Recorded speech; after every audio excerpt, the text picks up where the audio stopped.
All right, this is part 5, the Synagogue of Satan, Footprints in History. And I just wanted to go over again the Sadducees and Pharisees and to get a better focus of what the situation was at the time of Jesus. It's important to remember that Julius Caesar's adopted son Octavius was declared Caesar Augustus in 16 BC. This may be pure speculation, but I noticed that the name Octavius just means 8, and the Star of Marduk is an 8-pointed star. So is that just coincidence, or is there some deeper spiritual thing happening? Just like the 8th head in the book of Revelation, it may be tied to Marduk. I'll leave that for you to ponder. Augustus was a divine title, so Caesar was now considered a god, and there had to be an oath of allegiance sworn to Caesar. There are some commentaries that say that there was a fine for not swearing allegiance to Caesar, so one could actually be exempt from swearing allegiance by paying the fine. Philo of Alexandria had said that the Jews of Alexandria ignored Caesar for 43 years, possibly by paying the fine or also because they were sending a lot of money to the temple in Jerusalem. Now, taking a closer look at the Scribes and Pharisees in light of this situation, we know that they were often from the lower classes and laboring classes. One could have a parent or benefactor pay the tuition or price of schooling, and you could become a Pharisee or a scribe if you had the funding.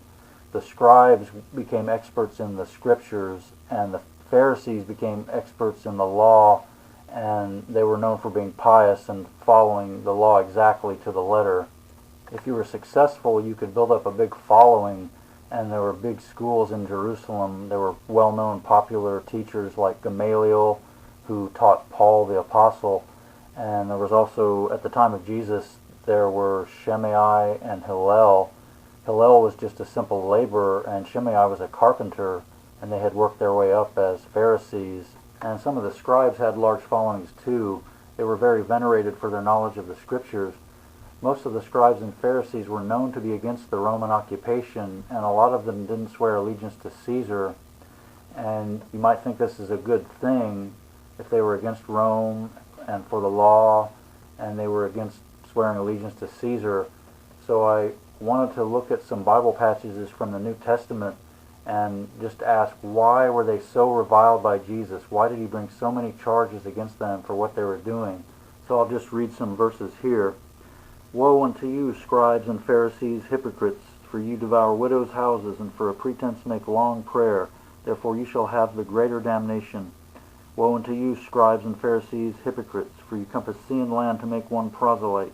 And when he is made, you make him twofold more the child of hell than yourselves. Woe unto you, ye blind guides, which say, Whosoever shall swear by the temple, it is nothing. But whosoever shall swear by the gold of the temple, he is a debtor. And another passage, For Moses said, Honor your father and your mother, and whoever curses father or mother, let him die the death. But you say, If a man shall say to his father or mother, It is Korban, that is to say, a gift, by whatsoever you may be profited by me, and you suffer him no more to do anything for his father or his mother, making the word of God of no effect through your tradition which you have delivered. And you do many things like this.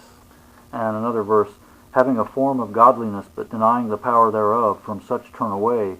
For of this sort are they which creep into houses, and lead captive silly women, laden with sins, led away with diverse lusts, ever learning, and never able to come to the knowledge of the truth. So just what were the Pharisees charged with doing here? It looks like they were using their influence and positions to attract wealthy women. They would attract widows and wealthy, unstable women, and they would get them to pay for their education and other things. And they would also get converts and get them to pay, and they would also use their own parents' money to pay for their education. And they would also reinterpret the law to justify all this. And then you have to ask, were they really not swearing allegiance to Rome? And were they even really Israelites? Were they all even of the Israelite nation? A lot of them had come from merchant classes, laboring classes, and it's not even certain where they were really from or who they really were.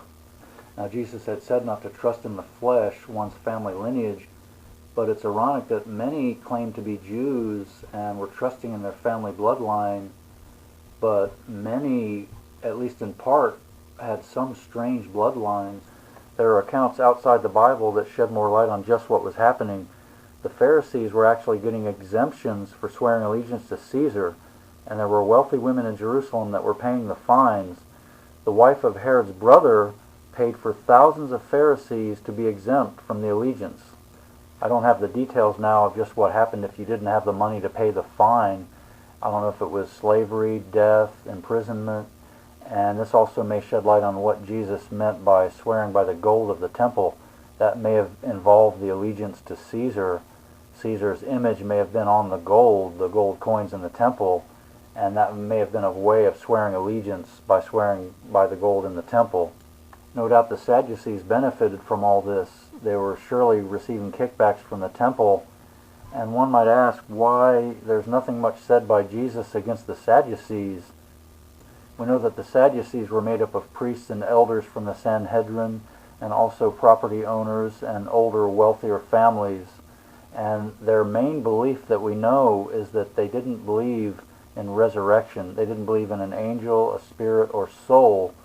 And in light of what Jesus was saying, this makes sense, because if the human body itself were the temple, then there'd be no need for the physical building in Jerusalem, and they would all be out of a living from that. And remember that the name Sadducee just came from the word Zadokite, which was for the rightful priest line from Zadok and Aaron. There were many in Israel that claimed that the priests at the time of Jesus were not from the rightful bloodline, or not completely. Many of the priests had been appointed by Herod for the last several decades, and there were 4 families that pretty much owned the priesthood, and they were all appointed by Herod. That was Annas, Boethus, Phoebe, and Cometh.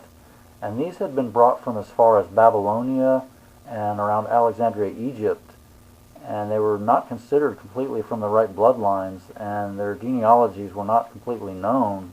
I guess one could know from ancestral records in the temple, but there are some accounts that Herod had his records burned to hide that he was an Edomite. So there were many that were disaffected with the temple and did not believe that the priests were legitimate. So there was a growing number of people heading to the wilderness, and they would join the Essenes. John the Baptist was of the rightful priestly lineage, and he also was certainly disaffected with the temple system in Jerusalem. He might have joined with the Essenes. They weren't necessarily Christian, but they had much in common. But John's baptism differed from the rites of the Essenes. So the Sadducees, calling themselves Zadokites, which was a pure lineage of priests, was probably just a front. And we don't actually even know what they really believed. We know from the Bible that they were said or reported to believe that there was no resurrection, no soul, spirit, or angel. And they also had a doctrine of free will, but we probably don't really know what they believed. They were always opposed, or almost always opposed, to the Pharisees, and also with the Pharisees, we're not really sure what they really believed. We know from what was reported, but one thing is for sure is that they all came together to come against Jesus. And maybe Jesus never said much against the Sadducees because the Pharisees were doing all their dirty work. The Sadducees and Pharisees were supposed to be opposed, but they were actually working together in the end, and it's like another dialectic. They controlled both sides. The Herodians also opposed Jesus, and he had nothing to do with the Zealots, but they increased their agitation against Rome. After the death of Jesus, his following grew.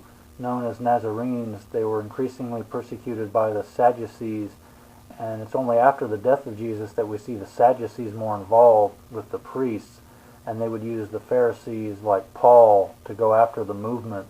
The Bible doesn't mention anything about the Essenes being persecuted, so it's just not certain if the Essenes were Christian or if they were even helping and cooperating with the Christians. The Essenes were also sometimes known as Nazarenes like the Christians, but there's a confusion because there are 2 meanings to Nazarene. One is as a branch, which is because Jesus was considered the branch or bloodline of David, and it also means watcher or guardian. The Essenes were known as watchers or guardians of secret knowledge. Many of the Essenes may have become Christians, but they were probably also infiltrated, and that may have been part of the persecutions of the Christians. And there were many Pharisees and Sadducees that might have been part of the Essenes, and that could have been also a plot against Christians, or that's just the way it happened. We know from the Bible that the Christian movement grew in Jerusalem and also across the Roman Empire. There was a persecution of Christians that began in 64 AD under the Emperor Nero, and the Zealots also increased their agitation against Rome, so that eventually there was a revolt from 66 to 73 AD under Bar Kokhba, and the Essene community at Qumran, which was the main community, was destroyed in 68 AD, and that may have been because they were harboring Zealots and also possibly Christians, and they were not under the control of the Roman Empire.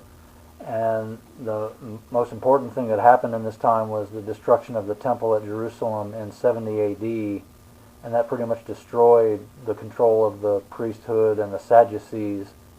And the revolt was finally put down at the desert fortress of Masada in 74 AD. We're often taught that the Romans destroyed the temple at Jerusalem, but according to the historian Josephus, it was Roman soldiers, but they were mostly Idumeans, which would be the Latin word for Edomites, and he claimed that the temple was destroyed by them.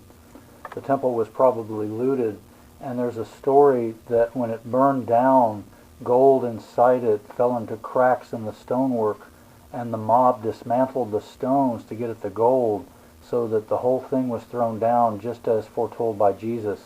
And we have to wonder if the families that controlled Jerusalem and the temple had hidden treasures underneath the temple and somewhere in Jerusalem, and if they would come back later to retrieve it. So I'll continue in the next part with the dispersion of the ruling families and sects of Jerusalem, and with the rise of the cult of Mithra and the struggles of Christianity. See you then.